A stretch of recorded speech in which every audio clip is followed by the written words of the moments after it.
to them on that. Meanwhile, I don't know if you guys saw, but Pat McAfee started his show on ESPN over the last, I guess it was last week maybe, or the week before.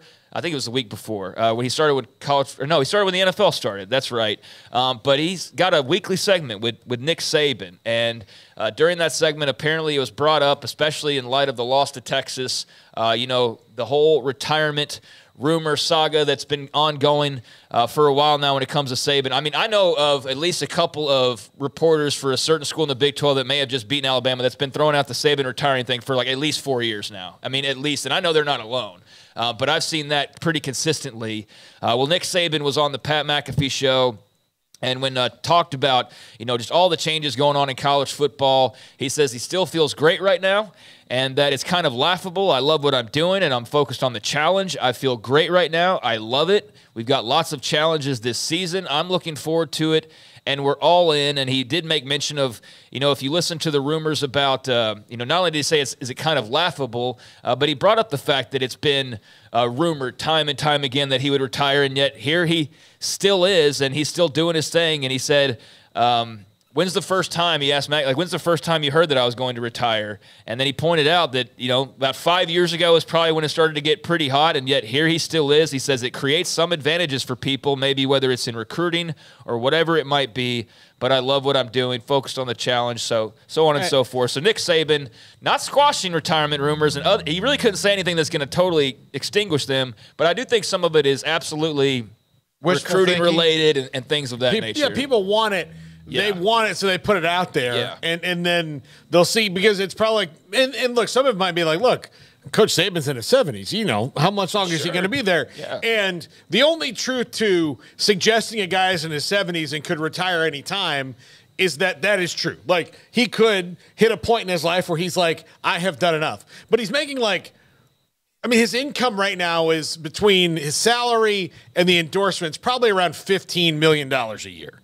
Maybe more than that. Like, he's raking in a ton of money. He's doing what he loves. He's healthy. There's not any, kind of problems. So there's no reason for him to bail out of anything. And if you really want Nick Saban to retire, just enjoy it when the day comes where he actually retires. That's the thing. You're sitting around hoping, maybe this will be the year where he's finally tired of being the richest and most successful guy at his job ever, and he decides to play golf. It is amazing that, I think most of it is just hope and wishful thinking.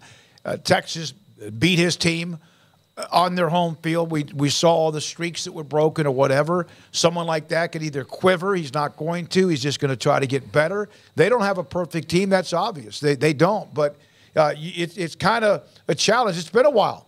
I mean, you see a coach win. I mean, Bob Stoops won a national title in 2000 and retired in 17, 16 or whatever it was.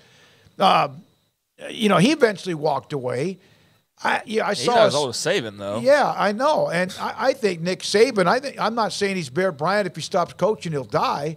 But I think Nick Saban still has a young, youthful part of him. I like him, and I kind of like the way he kind of banners back and forth and argues a little bit when things are not going his way or their way for Alabama, or questions aren't very smart. Yeah, what do you mean about the Bob Stoops thing, though? Well, what I mean by that is that Nick Saban hasn't won a national title. What has it been, 3 years? And we're all like, oh, my God. Yeah. And then you think about coaches who won national titles early and then didn't for a long, long time.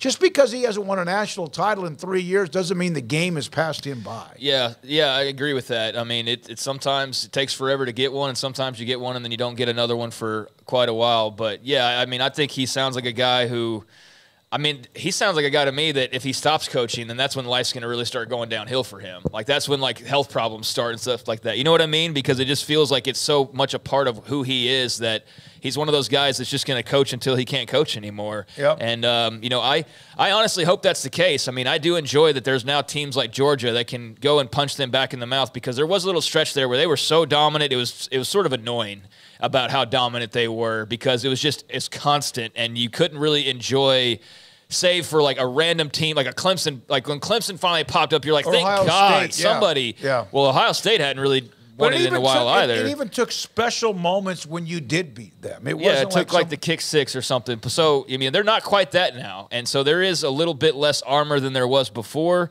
But I think he's great for college football, and I want to see him coach as long as he's at a good level. I don't want to see him like Lee Corso out there, all due respect. I don't want him, to be like a shell of himself. But I do want him, as long as he's operating as he is right now, to go out there and be a big part of college football. So didn't exactly squash any potential of that, but he did at least address it. So I thought that was of interest. One Cowboys